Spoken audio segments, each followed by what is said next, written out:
Alright, sweet. Well, I didn't really think that I would be making this video, but these things happen. And I made it to 10 years on GT, but unfortunately the brand has decided to pause, so that's the end of my tenure. But at least I made it to 10 years, so I'm pretty proud of that. And then yeah, we'll dig into the things a bit.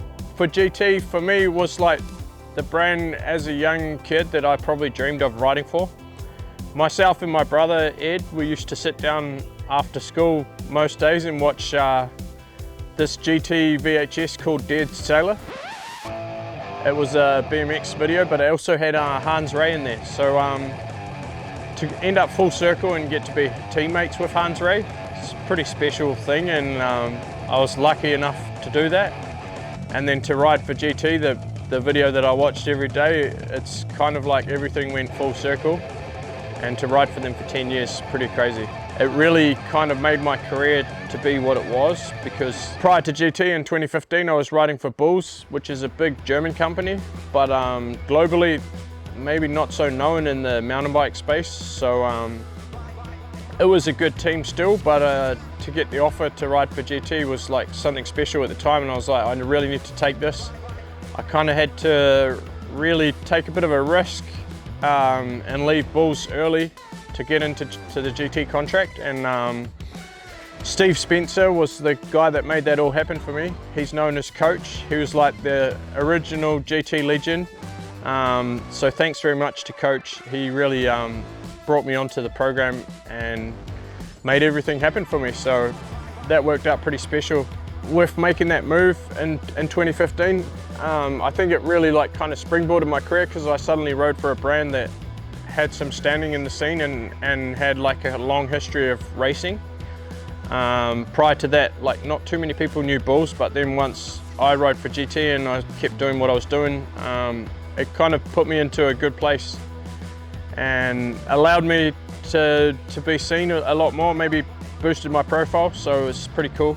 Coming on to GT 2016, actually, I'll be honest, the downhill bike was not quite all there. And I came on board thinking I was going to get a way better bike because it was a bigger brand at the time. The bike wasn't better than my last bike, and we had quite a few big crashes over that season. It didn't go that well for the downhill team, but we had a really great downhill team, so the morale was pretty high, even though the results were not. So we had myself, Brooke McDonald, Sam Dale, Martin Mays, Jackson Frew was the lucky junior, and he probably got treated like the junior, but if you're a junior, you get treated like a junior normally. It's like being a apprentice on the construction site. So yeah, sorry Jackson for the hard times at times, but that's how it goes. And yeah, the bike was pretty far behind, but over the years it really developed, and then to the current Fury, it's been my favorite downhill bike that I've ridden to date. So just seeing that progression has been like pretty special, really like moving each year, and to see the brand get to where we had like from a downhill bike that was not the best to being one of the best downhill bikes, and every rider that's been on that current Fury has gotten great results. It's pretty cool to see, and it was good to be a part of that. So yeah, thanks to everyone who was behind the scenes doing all the work to make sure we had a good bike. With that old 2016 bike, the things didn't really get off to the best start for that season. I had a small concussion in my last training run in Lords that I kind of probably underestimated, and then I tried to race, didn't race very well, then jumped on then went to a party, probably over celebrated my bad performance, and then jumped on a flight to the US, and then yeah, I was pretty cooked for about a month. So the GT thing didn't actually get off to the best start, but once we were rolling, we had a real good time. But that was probably the most challenging time, being at the races but not able to ride, or just having to rest up and watch. Was pretty hard, those first few races, and yeah, that was probably the most challenging time. I also kept going in my race performance, and in 2017, probably my most memorable moment riding for GT would have been winning the first round of the World Enduro in Rotorua, which is kind of not my hometown, but it's my home island. I'm from the North Island, I'm from New Plymouth, which is about 3 hours away from Rotorua. So to go there and manage to win your home race at the world scale was like something I can't really ever forget. And then also my brother was on the podium with me, so he got third and I got the win. So that was the most memorable moment on GT as far as my own performance. It was a special day and I really enjoyed that one, and we had quite a great crew at the time. So thanks to everyone, Tom Duncan, Greg Coombs, Mark Morrison, the man that always supplied the post-race beers, and was also our team manager for a while there too. So yeah, cheers to everyone. I'll look back on a few of my most memorable bikes. I would say my favourite World Champs bike would be my 2019 Mont Saint Anne bike. It had kind of had like a sponged white and black theme, and I really liked that paint. It was done by 70 ID in Germany, a guy Lars. So shout out Lars, thanks for that one. And then the other two would probably be my Fat Creations ones, which are throwback to 90s GT paint jobs. The one that I've been using for the Urban DH this season, and then my current sensor, the orange one, which is a throwback to a 91 Karakorium. It's pretty special to ride for a brand that had so much history, and to be able to like kind of play on that history is pretty cool. So I've really enjoyed being able to ride like bikes that threw back to like bikes that I wanted to ride when I was like probably 10 or 11 years old. So yeah, been lucky enough to do that, and then to have some companies like Fat Creations painting my bikes.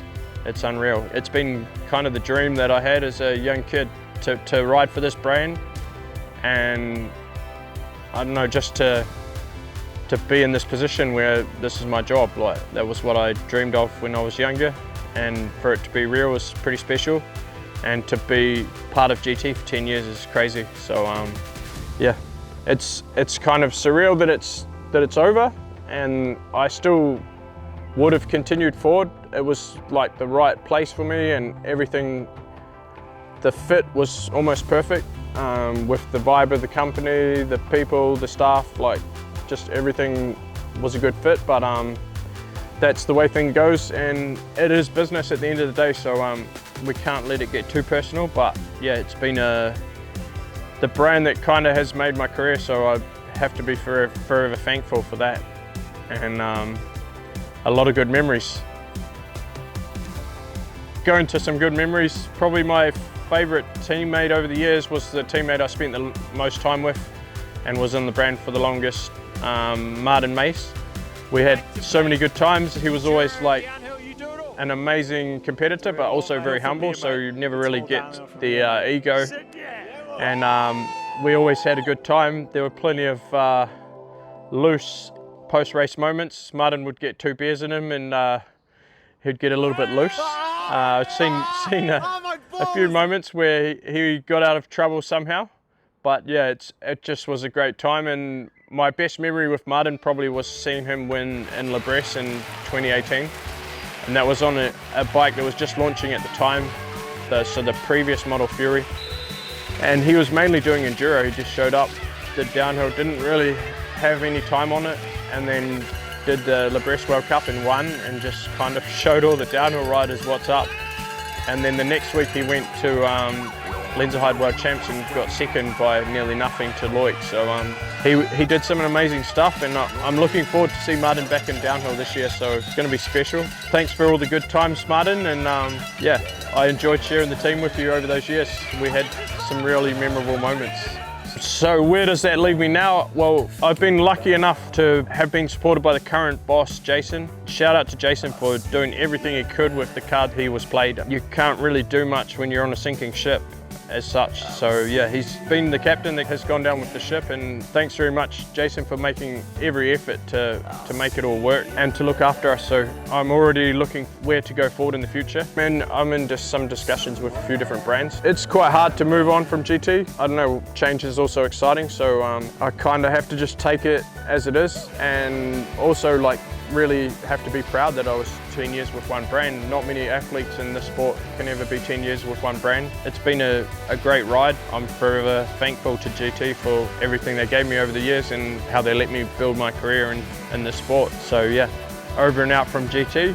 We'll see what's next. I'll hopefully have an announcement pretty soon, and then you'll see what I'm riding next. But thanks very much for the 10 years GT.